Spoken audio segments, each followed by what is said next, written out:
अगर मैं आपसे पूछूं कि इस संसार के सबसे पहले सर्जन कौन थे, सबसे पहले चिकित्सक कौन थे, तो गूगल में यकीन मानिए आप में से तमाम लोग सर्च करने लगेंगे कि सबसे पहले सर्जन कौन थे। लेकिन अगर आप थोड़ा सा भी अपनी संस्कृति से जुड़े हैं तो आप समझ जाएंगे कि सबसे पहले सर्जन जो थे संसार के, वो भगवान भोलेनाथ थे, जिन्होंने भगवान श्री गणेश जी की सर्जरी करी थी। आप सभी उस कथा से वाकिफ़ होंगे। और भगवान गणेश को बुद्धि का देवता कहा जाता है। और वर्तमान समय में मनुष्यों में बहुत कम बुद्धि देखने मिलती है, क्योंकि साइंस भी इस बात को मानता है कि बहुत कम ऐसे लोग हैं जो अपनी बुद्धिमत्ता का इस्तेमाल कर पाते हैं। लेकिन यकीन मानिए, एक कहावत कही जाती है जिसके बारे में हम और आप समझते हैं और जानते हैं, जो वो ये है कि संसार में अगर भगवान मनुष्य अवतार में आ सकते हैं तो मनुष्य भी भगवान बन सकते हैं। नमस्कार, पल पल इंडिया न्यूज़ में आप तमाम दर्शकों का मैं प्रखर स्वागत करता हूं। हम पल पल हेल्थ केयर में आज एक ख़ास मेहमान से, एक ख़ास डॉक्टर से आपको मिलवाने वाले हैं, जो अपने काम से, अपनी कर्मठता से हर इस बात को सिद्ध करते हैं कि मुश्किल के वक्त में हम आपके साथ में खड़े हुए हैं। तो संस्कारधानी के जाने माने डॉक्टर प्रियांशु दीक्षित जी हमारे साथ में हैं, जो कि ऑर्थोपेडिक सर्जन हैं, जिसे हिंदी में हड्डी रोग विशेषज्ञ कहा जाता है। सर, पल पल इंडिया न्यूज़ में आपका बहुत बहुत स्वागत है। नमस्कार जी।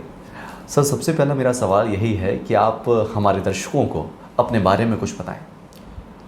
मैं डॉक्टर प्रियांशु दीक्षित, मैं ऑर्थोपेडिक सर्जन हूं।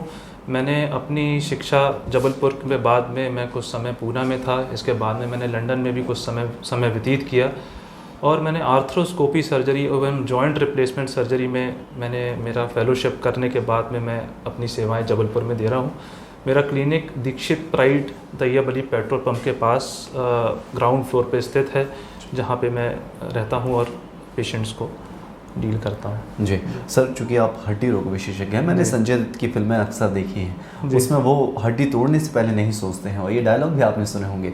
तो सबसे पहला सवाल मेरा यही है कि हड्डी का कितनी ज़रूरी चीज़ होती है किसी शरीर में, किसी ह्यूमन बॉडी में? देखिए, ह्यूमन बॉडी में अगर आप समझेंगे तो सबसे मजबूत टिश्यू जो है वो बोन है, वो हड्डी है जी। और अगर हम उसका ध्यान नहीं रखेंगे, क्योंकि बोन जो है हमारे शरीर का एक मेन टिश्यू होता है जो कि शरीर को मजबूती देता है, और उसके बगैर कुछ चीज़ संभव नहीं है। और इसका ध्यान रखना भी बहुत ज़्यादा ज़रूरी है। अगर हम इसका ध्यान नहीं रखेंगे तो हम बहुत मुश्किलों में भी पड़ सकते हैं। जी सर, आमतौर पे ये देखा गया है कि लोग ध्यान नहीं रखते हैं। आपने चूँकि ध्यान का जिक्र किया, लेकिन बहुतेरे लोग ऐसे हैं जो लापरवाहियाँ ही बरतते हैं। लेकिन जो लोग जानबूझ के हिदायत फॉलो नहीं करते हैं, तो किस तरह की वो हिदायतें हैं जो आमतौर पे दैनिक जीवन में हर एक व्यक्ति को जो स्वस्थ है उसे फॉलो करनी चाहिए? ये आपने बहुत अच्छा सवाल पूछा कि स्वस्थ लोगों को किस तरीके से अपने हड्डियों का ध्यान रखना चाहिए, बोन का ध्यान रखना चाहिए। देखिए, व्यायाम जो है वो सबसे ज़रूरी चीज़ है। अगर हम नियमित रूप से व्यायाम करेंगे तो हमारी हड्डियां मजबूत रहेंगी। अगर हम अपने खाने पीने का, पोषण का थोड़ा सा ध्यान रखेंगे तो हमारी हड्डियां जो रहेंगी वो मजबूत रहेंगी। योगा विशेषकर से बहुत अच्छी एक टेक्निक है, जो सिंपल टेक्निक पुरातन भारत ने हमें एक वरदान दिया हुआ है। अगर हम उसको नियमित रूप से फॉलो करते हैं तो काफ़ी ऐसी समस्याएं हैं, दैनिक समस्याएं हैं, जिनको मैं कहूँगा जिससे हम बच सकते हैं। जैसे कमर दर्द हो गया या आपका गर्दन का दर्द हो गया, इन चीज़ों से हम निजात पा सकते हैं। वो कॉमन पर्सन, एक वो हेल्दी मैन जो कि अगर रेगुलरली एक्सरसाइज करेगा तो वो इन सब चीज़ों को काफ़ी समय तक के लिए अवॉइड कर सकता है अपने लाइफ से। जी, चूँकि सर आपने गर्दन के दर्द का जिक्र किया, अमूमन आज की ज़िंदगी बहुत भाग दौड़ भरी हो गई है। हर व्यक्ति कहीं ना कहीं अपनी लाइफ में बहुत बिजी है, कंप्यूटर के सामने बैठ रहा है, बाइक लंबे समय तक चला रहे हैं, कार ड्राइविंग कर रहे हैं। तो किस तरह का परिवर्तन जो है एक बॉडी में आ जाता है अगर लंबे समय तक एक ही पोस्चर में हम बैठ रहे हैं? देखिए, मैं अगर अपन इसको थोड़ा सा डिटेल में जाएंगे तो जो हमारी गर्दन है और जो हमारी रीढ़, जो कमर है, ये दोनों जो भाग हैं ये शरीर के लचीले भाग होते हैं। आप गर्दन हिलाते हैं या हम सामने की तरफ झुकते हैं, गर्दन और कमर, इन दोनों के बीच में यहाँ पे हमारे पसलियाँ आके लग जाती हैं, तो ये वाला भाग इतना लचीला नहीं होता, लेकिन ये भाग और कमर का भाग जो रहता है वो लचीला होता है। इसलिए सबसे ज़्यादा प्रॉब्लम्स या सबसे ज़्यादा बीमारी भी इसी में आती हैं। अगर ज़्यादा देर तक हम गलत पोस्चर में बैठेंगे, गर्दन में मोटा तकिया लगाएंगे या बाइक का हम बहुत ज़्यादा उपयोग करेंगे, तो गर्दन का दर्द बहुत कॉमन है जो कि हमको देखने के लिए मिलता है। अगर हम इसको अवॉइड करना चाहते हैं तो इसके लिए कुछ स्पेसिफिक एक्सरसाइजेज हैं। अगर हम उसको हम नियमित रूप से फॉलो करें तो डेफिनेटली इससे बचा जा सकता है, हम इससे ओवरकम हो सकते हैं। लेकिन अगर हम लगातार उसका उपयोग करते रहेंगे और उसका ध्यान नहीं रखेंगे तो कहीं ना कहीं हमको आगे जाके दिक्कत देगा। जी, किस तरह की हिदायतें हैं सर जो युवाओं को भी ध्यान में रखनी चाहिए? क्योंकि जब हम छोटे होते हैं तो माँ हमारा बहुत ख्याल रखती है, हमारी मालिश भी होती है, शिशु जो होते हैं अक्सर उनकी मालिश भी होती है, आपकी भी हुई होगी। तो किस तरह से एक जो बच्चा है उसे एक माँ को और एक पेरेंट्स को देखभाल करके बड़ा करना चाहिए? देखिए, इसमें ये है कि बच्चों में विशेष तौर से हमको ये ध्यान देना है माताओं को कि अगर बच्चे का जन्म हुआ है तो कहीं उसके पैर तिरछे तो नहीं हैं, या उसकी जो ग्रोथ हो रही है, जो बच्चा अगर बढ़ रहा है तो कहीं ऐसा तो नहीं है कि उसकी हाइट उतनी नहीं बढ़ रही है कंपैरिजन टू द एज। ये अगर ये 3-4 चीज़ें होती हैं तो फिर इस बात के लिए माँ बाप को थोड़ा सा अलर्ट होना चाहिए। धूप बच्चों को दिखाना बहुत ज़रूरी है, क्योंकि धूप ही एक ऐसा माध्यम रहता है बच्चों में जिसमें विटामिन डी, जो कि हमारी बोन्स के लिए बहुत ज़रूरी होता है, वो हमें डायरेक्टली नेचुरल सोर्स से मिलता है। इसके साथ साथ खाने पीने की जो चीज़ें रहती हैं उस पर भी हमें पौष्टिक आहार का ध्यान देना चाहिए। मालिश बहुत अच्छी चीज़ है, इसके लिए कोई पाबंदी नहीं है। अगर बच्चों की मालिश माताएँ करती हैं तो बहुत उससे लाभ रहता है, मांसपेशियाँ हमारी मजबूत होती हैं, हड्डियाँ मजबूत होती हैं, तो वो रिकमेंडेड है। और इसके साथ साथ में कैल्शियम के लिए दूध लेना, विटामिन डी के लिए सनलाइट का मसाज हो गया या सनलाइट दिखाना, जो ये सारी चीज़ें हैं ये बहुत इम्पॉर्टेंट रहती हैं हमारी हड्डियों के लिए। जी, चूँकि सर ये उम्र का शुरुआती पड़ाव है, लेकिन अक्सर ये देखा गया है लोग लापरवाही भी कहीं ना कहीं करते हैं। उम्र के एक पड़ाव के बाद बहुत सारी ऐसी डिसीज़ हैं जो अपने आप जन्म ले लेती हैं, हड्डियों का ध्यान न रख पाना। महिलाओं में ख़ास तौर पर जो गृहिणी होती हैं, जो बैठकर खाना बनाती हैं या कई बार रोटी बेलती हैं, तो उस पोजीशन से, या बहुत सारे वृद्ध ऐसे आते होंगे, तो किस तरह की समस्या होती है? ये आपने बहुत अच्छा सवाल पूछा, क्योंकि जो महिलाएं हैं, अगर एक एज के बाद में 45 ईयर्स की एज के बाद में ये देखा गया है कि महिलाओं की हड्डियां बहुत तेज़ी से कमज़ोर होती हैं, घुटनों में दर्द और कमर में दर्द बहुत जल्दी आ जाता है। बिल्कुल। और देखिए, पॉस्चर एज सच कोई बहुत ख़राब चीज़ नहीं है, पालती मारना, ये सारी चीज़ें रिकमेंडेड हैं अगर अनटिल किसी पेशेंट को पेन नहीं हो रहा। अगर हाँ घुटने का दर्द हो रहा है तो पालती मारना या उखड़ू बैठना, इंडियन टॉयलेट्स यूज़ करना, ये सब चीज़ें अवॉइड करनी चाहिए, नहीं तो डेफिनेटली उनको पेन बढ़ेगा। अगर कमर में दर्द है तो सामने की तरफ झुकना या सामने की तरफ झुक के भारी सामान को उठाना, ये सब चीज़ें अवॉइड करनी चाहिए। और महिलाओं के लिए, विशेषकर ओल्ड एज पीपल्स के लिए मैं ज़रूर बोलना चाहूँगा कि समय समय पे अपने बॉडी का एक ओवरऑल बॉडी चेकअप करवाना ज़रूरी है। Calcium, vitamin D level, vitamin B12 level, हमारे भारत में भी विटामिन डी की बहुत कमी पाई जाती है। और हड्डियों की घनत्वता के लिए भी कुछ टेस्ट होते हैं, जिसके लिए मैं क्लिनिक पे समय समय पे कैंप लगाता रहता हूँ, जिसमें कि पेशेंट आके ये देख सके कि उनकी हड्डियाँ कितनी मजबूत हैं या कमज़ोर तो नहीं हो रही। क्योंकि अगर हड्डी की घनत्वता कम हो जाती है तो फ्रैक्चर की संभावना बहुत बढ़ जाती है। पेशेंट अगर एक मजबूत, एक हेल्दी आदमी, कहीं थोड़ी सी भी उसको चोट लगती है तो उसके शरीर में इतनी क्षमता रहती है कि वो झेल जाए उस चोट को। लेकिन अगर कोई ऐसी व्यक्ति जिसका हड्डियां कमज़ोर हो गई हैं, जिसमें घनत्वता कम हो गई है, तो वो गिरेगा तो उसमें फ्रैक्चर की संभावनाएं जो रहती हैं बढ़ जाती हैं। तो इसलिए बोन्स के लिए हमें हमारे समय समय पर जांच करवाते रहना बहुत ज़रूरी होता है, जिसमें कि हम इन सब चीज़ों से बच सकें। बिल्कुल सर, अभी एक वाक़या घटित हुआ था कि एक डॉक्टर साहब थे जिनके पास एक व्यक्ति एक्सरे लेके पहुंचा था। डॉक्टर साहब ने कहा कि एक्सरे में तो फ्रैक्चर दिखा रहा है, तो वो व्यक्ति कहने लगा कि अच्छा हुआ एक्सरे में है, रियल में नहीं है। तो इस तरह के पेशेंट्स जो आते होंगे, कई बार जो ग्रामीण क्षेत्र में रहने वाले लोग हैं, जो वहाँ पर रह के सुटवाना जिसे कहते हैं, किसी सुटवाना, टरवाना, तो इस तरह की चीज़ों को कितना अवॉइड करना चाहिए? ये बहुत खतरनाक है भाई साहब। कई हमारे सामने ऐसे केसेस आते हैं जो कि इसके कारण से ग्रामीण क्षेत्र के लोग विशेष तौर से क्या करते हैं कि उन्हें अगर कोई चोट लगी या वो गिरे तो उन्होंने बोलते हैं कि साहब हमने हमारे लोकल में वैद्य से इलाज कर, वैद्य से तो नहीं कहूँगा, लोकल से हमने ऑस्टियोपैथ्स जिसको कहते हैं उनसे इलाज करवा लिया, और वो महीनों तक उस चीज़ को टालते रहते हैं, तो वो चीज़ और कॉम्प्लिकेटेड होकर हमारे सामने आती, वो इतनी जटिल हो जाती कि फिर उसको ट्रीट कर पाना थोड़ा सा मुश्किल होता है। इसके साथ साथ कई ऐसे लोग, कई 1-2 केसेस ऐसे भी आए हैं जो कि जिनको इसके कारण से इवन हमको उनका लिम्ब भी कॉम्प्रोमाइज़ करना पड़ा, क्योंकि उन्होंने नस दबा दी तो खून की चाल कम हो गई। बहुत सारी चीज़ें ऐसी रहती हैं जो कि फिर उसको संभाल पाना थोड़ा सा मुश्किल हो जाता है। तो मैं ये नहीं बोलूँगा कि अगर किसी को चोट लगी है या ऐसा लगता है कि फ्रैक्चर है तो उनको तुरंत संपर्क करना चाहिए किसी भी क्वालिफाइड डॉक्टर के साथ में। इसके बाद में फिर अपन उसको मैनेज करना हमारे लिए काफ़ी आसान हो जाता है। जी सर, आपने घुटने का जिक्र किया था, क्योंकि ये एक ऐसा अंग है जिसके बिना शायद मानव संभव ही नहीं, मानव जीवन, क्योंकि चलना फिरना भागना दौड़ना हम इसी से कर पाते हैं। वक्त के साथ जो चीज़ है घुटनों में कमज़ोरी आना, किस तरह से उसे सुधारा जा सकता है, क्या प्रोसेस है? जी देखिए, मैं इस पे थोड़ा सा समय भी लूँगा। अगर अपन समझें कि ये हमारा जो घुटने का जोड़ रहता है, इसमें ये ऊपर की बोन रहती है, नीचे की बोन के बीच में ये जो नीले रंग की चीज़ है इसको हम कार्टिलेज कहते हैं, जो हमारी जोड़ में चिकनाई देता है। एज के साथ साथ ये जो कार्टिलेज रहता है ये घिसता चला जाता है। ये एक नेचुरल प्रोसेस, जैसे हमारे बाल सफ़ेद होते हैं उसी तरीके से ये जो कार्टिलेज रहता है ये घिस जाता है। जैसे इसके अलग अलग स्टेजेस होते हैं, जैसे ये स्टेज 4 हो गया कि इसमें पूरा कार्टिलेज जो था वो चला गया। इसके कारण से हड्डियां आपस में रगड़ खाती हैं और पेशेंट को पेन होता है। अब अगर हम इस स्टेज में इसकी अगर हम जल्दी हमारे घुटने दर्द को अगर पेशेंट हमारे पास में आता तो डेफिनेटली हम उसको सर्जरी से बचा सकते हैं। कई सारे ऐसे व्यायाम होते हैं, कई ऐसी दवाइयाँ होती हैं जो कि जोड़ में चिकनाई देती हैं, या हम उसको किसी तरीके से इस चीज़ को ये नहीं कहूँगा कि रिवर्ट कर सकते हैं या हम उसको वापस ला सकते हैं, लेकिन हाँ हम उसको रोक सकते हैं उस जगह पे।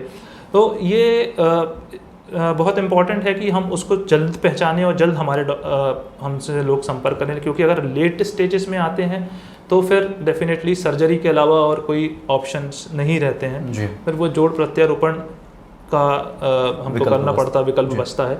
इसके अलावा हाँ, अगर अर्ली स्टेजेस में आते हैं तो दूरबीन पद्धति से भी इसका इलाज संभव होता है। प्लस कुछ छोटे प्रोसीजर्स ऐसे होते हैं जिसको करने के बाद में भी पेशेंट्स को काफ़ी समय तक हम स्वस्थ महसूस करवा सकते हैं, पेशेंट स्वस्थ रहते हैं और उनका जोड़ प्रत्यारोपण का जो वो है वो मतलब टाइम पीरियड जो रहता है वो इंक्रीज हो जाता है। जी तो सर, चूँकि इसका सिम्टम्स क्या है, किस तरह से व्यक्ति समझ सकता है कि मुझे ये तकलीफ हो रही है, किस तरह का पेन होता है एक व्यक्ति को? अगर हम 40-45 के आसपास में अगर हम बोलें कि अगर पेशेंट को घुटने का पेन लगातार बना हुआ है, अगर जो दर्द है वो 10 दिन 15 दिन महीने 2 महीने के से लगातार थोड़ा थोड़ा दर्द या दर्द बना हुआ है, विशेषकर से जब पेशेंट पालती मार रहा है या वो इंडियन टॉयलेट से या क्रॉस लेग बैठ रहा है, तो इन कंडीशन में पेन अगर बढ़ता है, दर्द बढ़ता है या सूजन आती है या तो ये कुछ कॉमन सिम्टम्स हैं जिसमें पेशेंट को अलर्ट हो जाना चाहिए, जिसमें पेशेंट को डॉक्टर को संपर्क करना चाहिए। जी, युवाओं का जिक्र किया जाए सर, तो क्योंकि बहुत सारे युवा देश के ऐसे हैं जो देश का नाम रोशन भी करते हैं, बहुत सारी इंजरीज़ उनके साथ में हो जाती है। कई बार जो ग्रामीण परिवेश में है या शहरी परिवेश में है, वो युवा जो खेलते समय इंजरी से ग्रसित हो जाते हैं, जिन्हें हो सकता है घुटना उनका खिसक जाए या मसल्स क्रैक हो जाए। तो किस तरह की हिदायत रखनी चाहिए और किस तरह क्या उपचार लेना चाहिए? देखिए, आपने बहुत अच्छा सवाल पूछा, क्योंकि इसके लिए लोगों की जागरूकता कम है। ये जो आपने जिस तरीके की चोट की बात करी, इसको हम स्पोर्ट्स इंजरी के अंतर्गत लेके आते हैं। स्पोर्ट्स इंजरी का मतलब होता है कि एक युवा व्यक्ति अगर वो गिरा, उसको बाइक से सपोज करें कि अपन गिरा या वो खेलते हुए गिरा और उसके घुटने में स्वेलिंग आ गई, सूजन आ गई, हमने एक्सरे किया, एक्सरे में किसी भी प्रकार का फ्रैक्चर नहीं है, लेकिन पेशेंट को दर्द बना हुआ है, लचक है या मतलब घुटने चलते हैं तो ऐसा लगता है कि घुटना उतर जाएगा या दर्द बना हुआ है। इसी तरीके से कंधे की चोट अगर लगती है तो ऐसा लगता है कि कंधा उतर गया। तो ये सब चीज़ें जो रहती हैं ये लिगामेंट इंजरीज के अंदर आती हैं। इसके लिए जो है मैं आर्थ्रोस्कोपी सर्जरी के माध्यम से इसका इलाज संभव है। अगर हम इसमें बिना चीड़ा फाड़ी के केवल 2 या 3 टाँके लगा के जो है इनका इलाज संभव हो जाता है। आज जबलपुर में भी हम ये काफ़ी समय से कर रहे हैं।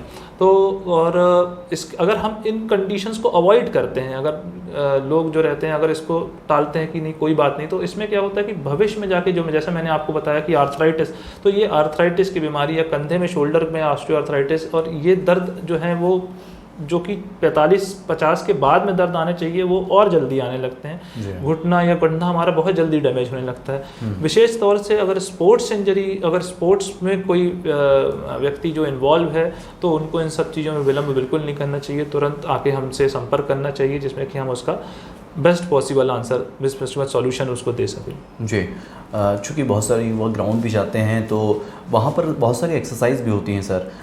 दौड़ते समय खास तौर पे शूज़ हमारे हैं या स्लीपर्स हमारी जो भी हैं, किस तरह की क्वालिटी की चीज़ों का इस्तेमाल करना चाहिए, क्योंकि उनका भी बहुत बड़ा फ़र्क पड़ता है। एग्जैक्टली आपने बिल्कुल सही बोला कि देखिए हम अगर किसी भी अगर एक्सरसाइज की अगर हम बात करें तो जो जिम में जो व्यक्ति लोग जाते हैं हमारे युवा जाते हैं, तो उनको वार्म अप करना बहुत ज़रूरी है, क्योंकि अगर हम बगैर वार्म अप करें, हमारी मसल्स को बगैर स्ट्रेच करें, सीधे एक्सरसाइज करने में, वेट लिफ्टिंग करने के, तो वो बहुत एक कॉमन सोर्स ऑफ इंजरी रहता है, जिसमें कि पेशेंट्स हमारे पास में इस तरीके की लिगामेंट इंजरी, मसल स्प्रेन्स लेके आते हैं जी। अगर अपन ग्राउंड फील्ड की बात करते हैं तो बहुत ज़्यादा हार्ड सरफेस पे दौड़ना जो है वो नुकसानदायक रहता है।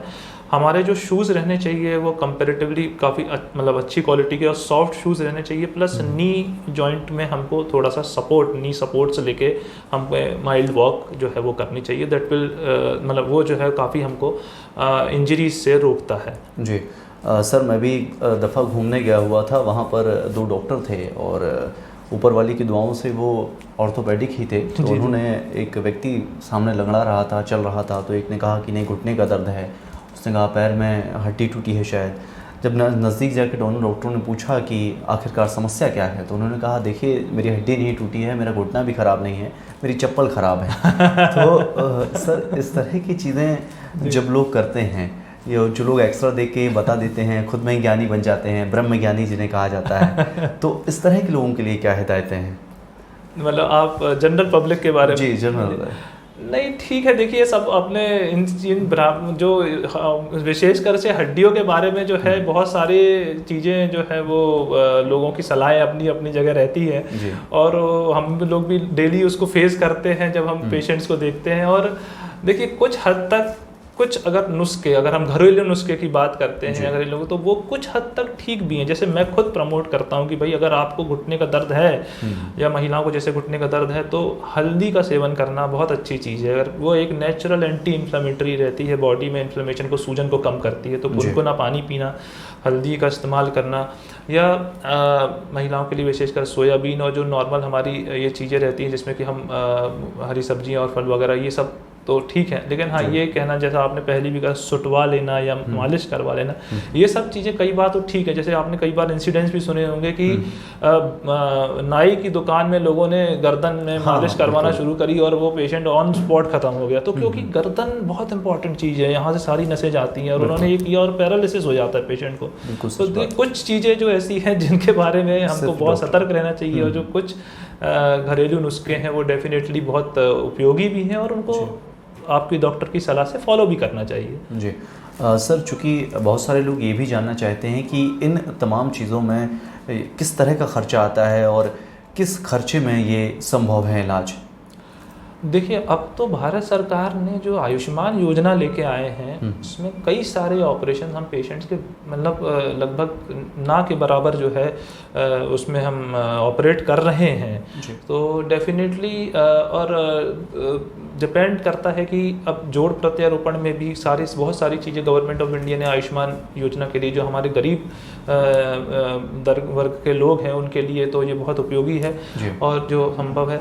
और देखिए अब ऐसा एक ब्रॉडली कह पाना कि किसमें खर्च कितना है, ये तो एक बहुत वेग टर्म हो जाता है। हम पेशेंट को देख के असेस करके उसकी जनरल कंडीशन देख के क्या सर्जरी उसकी होनी है उसके हिसाब से ही हम डिसाइड कर पाते हैं। लेकिन हाँ, मैं मेरी क्लिनिक पे रहता हूँ, तो मेरे पास में किसी भी वर्ग का अगर मरीज आता है, अगर हमारे पास मेडिक्लेम पेशेंट्स आते हैं तो डेफिनेटली उनके लिए हमारे पास में अदर ऑप्शंस रहते हैं। अगर हमारे पास में कुछ पेशेंट आते हैं कि नहीं डॉक्टर साहब हम गरीब हैं, हमारे पास में पैसे नहीं हैं, तो फिर वो आयुष्मान माध्यम से किसी न किसी हॉस्पिटल में जो है उनको ऑपरेशन जो है वो संभव हो जाते हैं, जिसमें कि पेशेंट को लगभग ना के बराबर ही खर्चा आता है। सर, चूँकि सिलसिला हमारी बातचीत का यूँ ही चलता रहेगा और आखिरी समय के पड़ाव में पहुँच चुके हैं, तो किस तरह का पोषण है जो व्यक्ति को लेना चाहिए, चाहे वो स्वस्थ व्यक्ति हो, चाहे वो किसी इंजरी से ग्रसित व्यक्ति हो, तो किस तरह का पोषण है जो आपके हिसाब से लेना चाहिए? जी, पोषण मेरा ऐसा मानना है कि जो वाइट शुगर, सफ़ेद शक्कर जो है वो सबसे ज़्यादा घातक चीज़ है।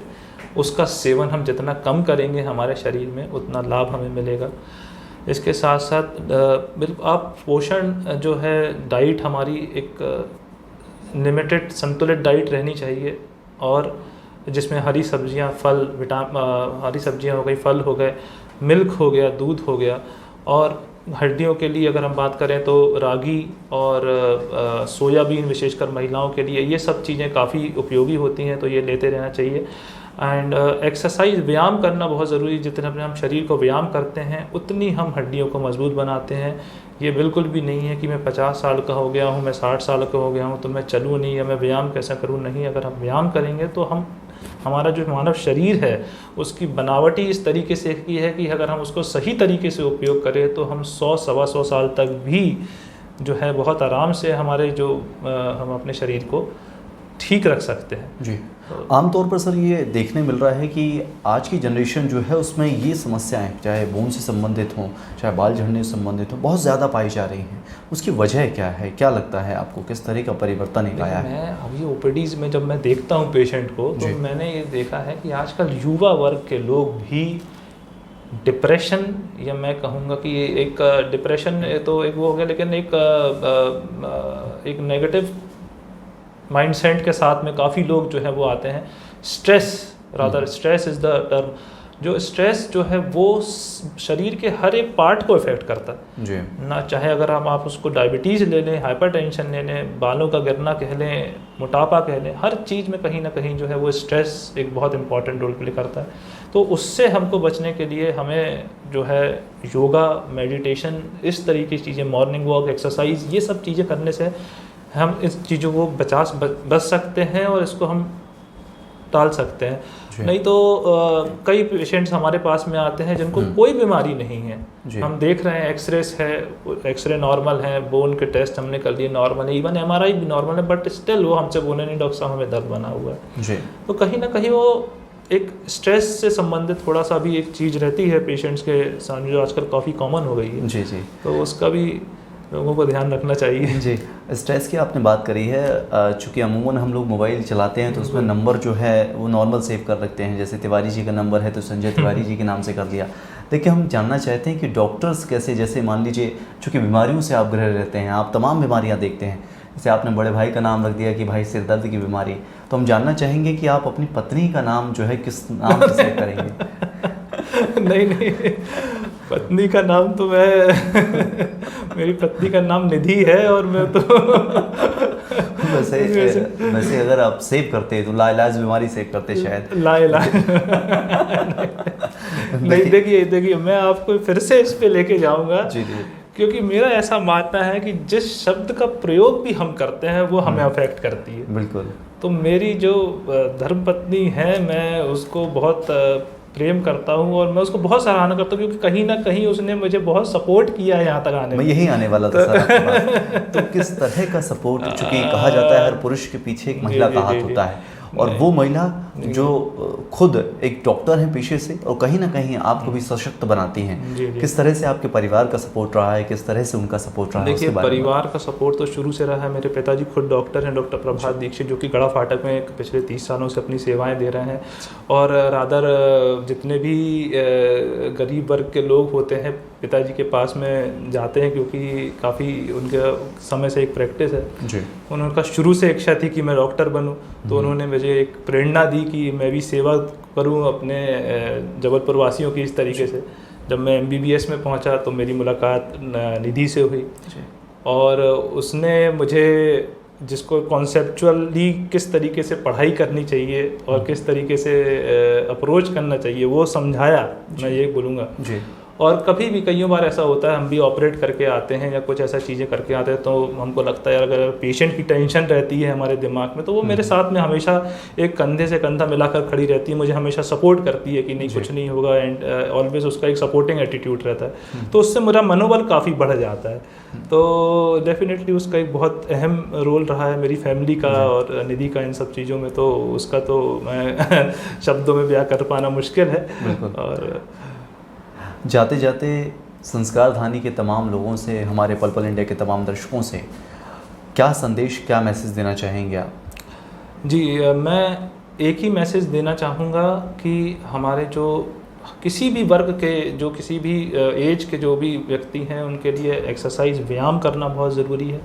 स्ट्रेस से बचें, योगा कीजिए, मेडिटेशन ज़रूरी है आज के युग में, संतुलित आहार लें और अपना ध्यान रखें। बाइक्स या जो रोड एक्सीडेंट्स भी बहुत कॉमन हैं, तो कृपया किसी भी तरीके से नशे में आप गाड़ी वगैरह चलाना जो है उसको अवॉइड करें। और अगर किसी भी प्रकार की से समस्या आपको होती है तो तुरंत अपने डॉक्टर से संपर्क करें, जिसमें कि हम उसका समाधान जल्द से जल्द कर सकें। जी, बहुत बहुत शुक्रिया सर आपका हमारे साथ जुड़ने के लिए, तमाम जानकारी साझा करने के लिए। हमारे साथ थे डॉक्टर प्रियांशु दीक्षित जी, जो कि ऑर्थोपेडिक सर्जन हैं, जिनसे हमने खास बातचीत करी, बहुत सारी रोगों के बारे में बात करी, हड्डी संबंधित क्या हिदायतें हमें फॉलो करनी चाहिए ये भी आपने जाना। तो एक बात बहुत अच्छी सूरज जी ने कही है, दादाजी ने कही है कि ना ही दौलत, ना ही ताकत, ना शोहरत लेके जाएगा, ना ही ताज, ना ही हुकूमत लेके जाएगा। ज़मीन व आसमां के दरमियान सिर्फ़ एक ही सच है, वही ज़िंदा रहेगा जो मोहब्बत लेके जाएगा। तो अपने दिलों में मोहब्बत बसाए रखें और योगा ज़रूर करें और अपना और अपने अपनों का ख्याल रखें। फिर मिलेंगे किसी खास मेहमान के साथ। नमस्कार, लगातार देखते रहिएगा पल पल इंडिया न्यूज़।